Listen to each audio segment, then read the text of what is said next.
مسلمانوں نے ہندوستان کو کیا دیا؟ نحمدہ و نصلی علی رسولہ الکریم، اما بعد، اعوذ باللہ من الشیطان الرجیم، بسم اللہ الرحمن الرحیم۔ ولا یجرمنکم شنآن قوم علی الا تعدلوا اعدلوا هو اقرب للتقوی، صدق اللہ العظیم۔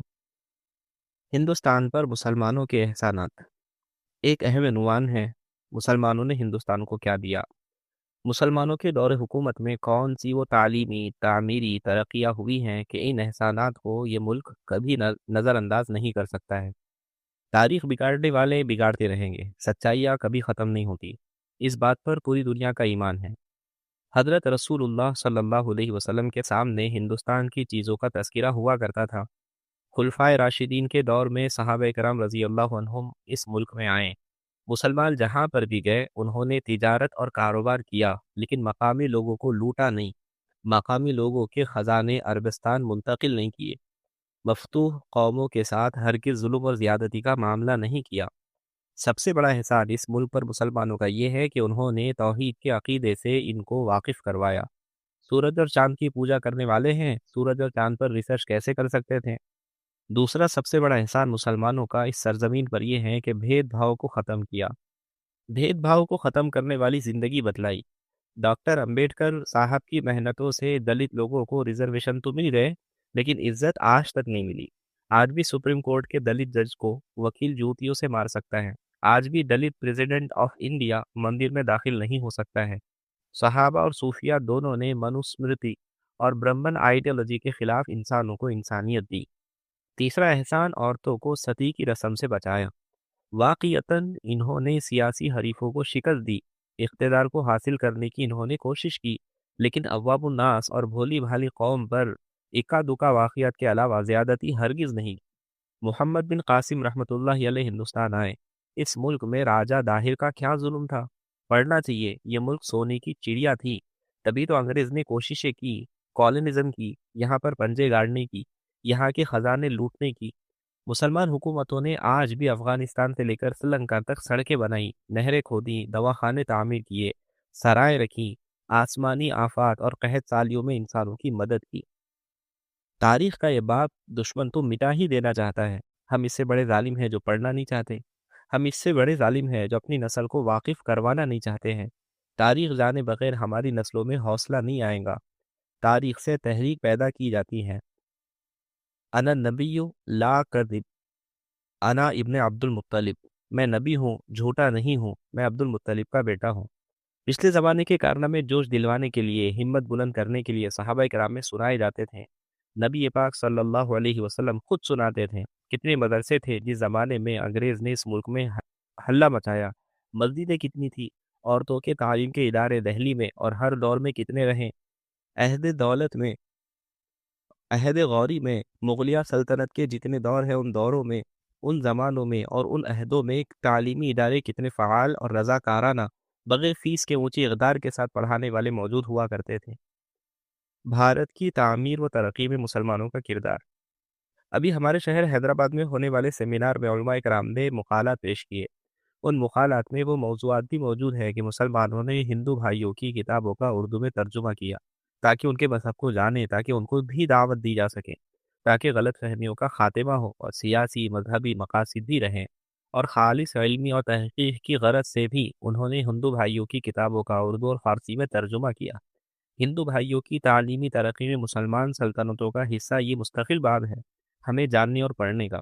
اس آبادی کو نظر انداز نہیں کیا گیا، ان کی عدالتیں الگ قائم کی گئی، ان کے مذہبی بڑوں کو ان کے لیے جج بنایا گیا، بلکہ اس ملک میں رہنے والی پسماندہ او بی سی چھوٹی ذات سمجھے جانے والے لوگوں میں تعلیمی شعور بیدار کیا۔ بطور خاص ہندوستان کے حیدرآباد کا علاقہ آصف جاہی سلطنت نے نظام بنایا پسماندہ ذاتوں کو اونچا اٹھانے کے لیے۔ نظام حیدرآباد نے ہندو بنارس یونیورسٹی کو خطیر رقم سے مدد کی۔ یہ وسعت ظرفی مسلمانوں میں ہی رہی ہے۔ اسلام کا تقاضا ہے کہ کسی قوم پر محض ضد اور تعصب کی وجہ سے زیادتی نہ کی جائے۔ بڑے بڑے کتب خانے آپ رامپور میں دیکھیے، دہلی میں دیکھیے، جنوب میں دیکھیے، یہاں آصفیہ لائبریری، یہاں دارالترجمہ، دارالمعارف العثمانیہ اور یہاں پر دارالمعارف النعمانیہ اور کتب خانوں کے علاوہ ریسرچ سینٹر دارالمصنفین، ندوۃ المصنفین، بڑے بڑے ریسرچ اسکالر، محققین، دنیا میں جن کی تحقیقوں کو مانا گیا، دنیا میں جن اداروں سے تباہ ہونے والی کتابوں کو قدر کی نگاہوں سے دیکھا گیا، جن تعلیمی اداروں کی وجہ سے ہندوستان کی دنیا بھر میں شناخت ہوئی، ایسے ادارے علماء کرام نے قریبی زمانے میں بھی قائم کیے ہیں۔ اس ہندوستان میں موجودہ 70 سال میں ان کے ساتھ سوتیلے پن کے باوجود، مسلمانوں کے ساتھ امتیازی برتاؤ رکھنے کے باوجود، مسلمانوں کے کاروبار کو چن چن کر فساد کے ذریعے سے آگ لگانے کے باوجود، مسلمان قوم ملک کے اندر بے روزگاری کے خاتمے میں خاصا حصہ لے رہی ہے۔ مراد آباد میں دیکھیے پیتل کی کمپنیاں، علی گڑھ میں دیکھیے تالے بنانے کی کمپنیاں، مالیگاؤں جائیے وہاں پر لوہے کا بڑا کاروبار، بنارس اور مئو میں دیکھیے ریشم اور سلک کا کاروبار موجود ہے۔ مدارس کے علاقے میں کتنی کمپنیاں سازشیں رچنے والے رچ رہے ہیں، فساد مچانے والے مچا رہے ہیں، قانون بنانے والے بنا رہے ہیں، لیکن کتنے روزگار ہے ان کمپنیوں کے ذریعے سے اس ملک میں پیدا کیے جا رہے ہیں۔ بمبئی کا علاقہ، دہلی کی گلیاں، وہاں پر آپ دیکھیں گے کپڑے کیسے تیار ہوتے ہیں، مختلف قسم کے کھلونے کیسے بنائے جاتے ہیں۔ مسلمانوں نے اس ملک میں سائنس اور دفاع میں بھی حصہ لیا۔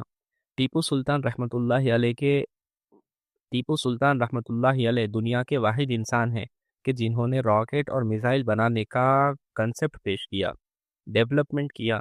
دنیا نے اس کو، اے پی جے عبد الکلام کو، آپ جانتے ہیں چندریان کمیشن ہوا، کئی مسلمانوں نے حصہ لیا۔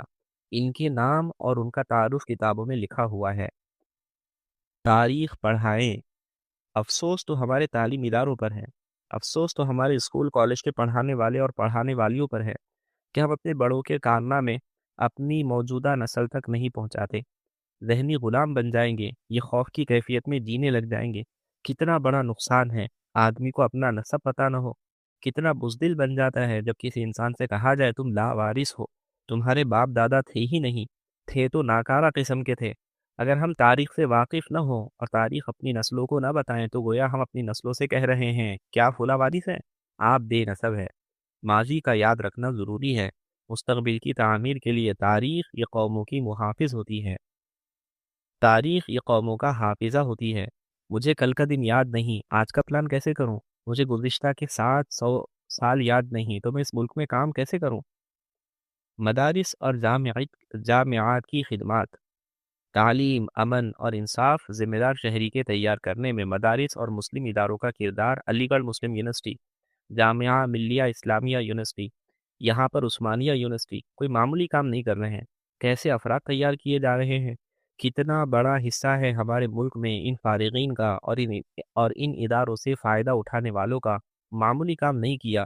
حضرت مولانا ابوالکلام آزاد رحمۃ اللہ علیہ نے پہلے وزیر تعلیم بن کر انتظام اور انصرام اور تعلیم کے نئے میتھڈ اور سسٹم ایسے ڈیولپ کیا کہ یہ ملک کبھی ان کے احسان کے بوجھ سے ہلکا آسانی سے نہیں ہو سکتا ہے۔ وہی شہر ہے جو مسلمان دور حکومت میں بسے ہیں۔ لوگ نئے شہر کو بساتے نہیں، نام بدلنے کی فکر میں رہتے ہیں۔ نئی عمارتیں تو بناتے نہیں، لیکن ان عمارتوں کے نیچے کسی اور کی عبادت گاہیں تلاش کرنے کی فکر میں ہیں۔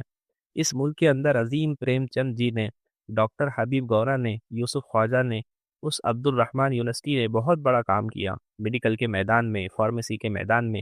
گزشتہ مسلمانوں کے کارنامے رہیں، چھوڑ دیجیے اندلس اور بغداد کو، لیکن گزشتہ 70 سال میں بھی چاہے کورونا کا زمانہ ہو یا مختلف قسم کے انجیکشن بنانے، دوائیاں تیار کرنے، مشہور کمپنیوں میں اپنی تحقیق کے ذریعے سے، ریسرچ کے ذریعے سے حصہ لینے میں بھی بڑا تعاون رہا ہے۔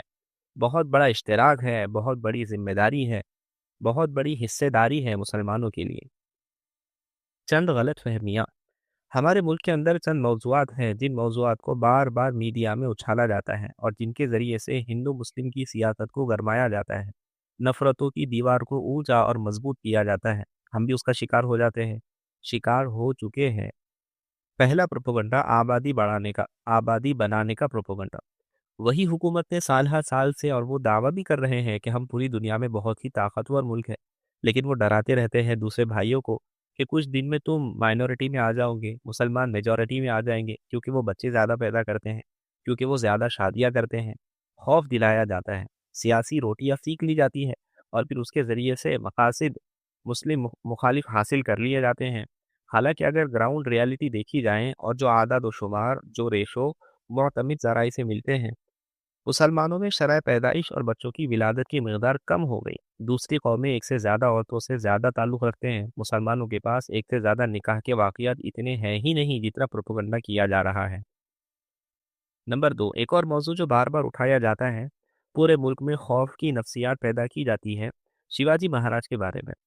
شیواجی مہاراج کے مجسموں کو اپنے نمائندوں کے طور پر پیش کیا جاتا ہے، حالانکہ شیواجی مہاراج چھوٹی ذات سے تعلق رکھنے والے ہیں۔ اونچی ذات کے لوگوں نے بائیکاٹ کیا، ناقدری کی۔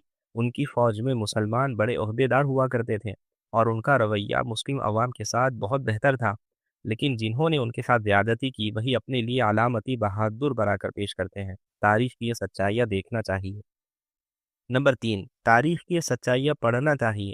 محمود غزنوی رحمۃ اللہ علیہ سومناتھ کے مندر پر حملہ کیا، وہ مندر ہی نہیں تھی، وہ تو بے حیائی کا اڈا تھا، ڈاکوؤں کے مال کے جمع کرنے کا ٹھکانہ تھا۔ کتنا ظلم ہو رہا تھا خود ہندو بہنوں بھائیوں پر، مندر کے نام پر۔ محمود غزنوی رحمۃ اللہ علیہ نے بجا طور مقدار اس اڈے کو تہس نہس کیا۔ بعض جگہوں پر مسجدوں کو استعمال کیا جا رہا تھا، اورنگزیب رحمۃ اللہ علیہ نے ان مسجدوں کو بھی توڑا۔ وہ مسجد نہیں تھی، وہ سازش رکھنے والوں، فتنہ پروروں، مکاری کرنے والوں نے مذہبی جگہوں کو اپنے مفادات، اپنے پرسنل بینیفٹ کے وصول کرنے کے لیے استعمال کیا تھا۔ ہمیں چاہیے میرے عزیزو، اپنی تاریخ کو پڑھیں، اور جو علماء کرام اور جو اکابر اس موضوع پر کام کر رہے ہیں ان کام کرنے والوں کی قدر کریں۔ جنگ آزادی میں مسلمانوں کا حصہ دستور بن رہا تھا، ساتھ دیا مسلمانوں نے۔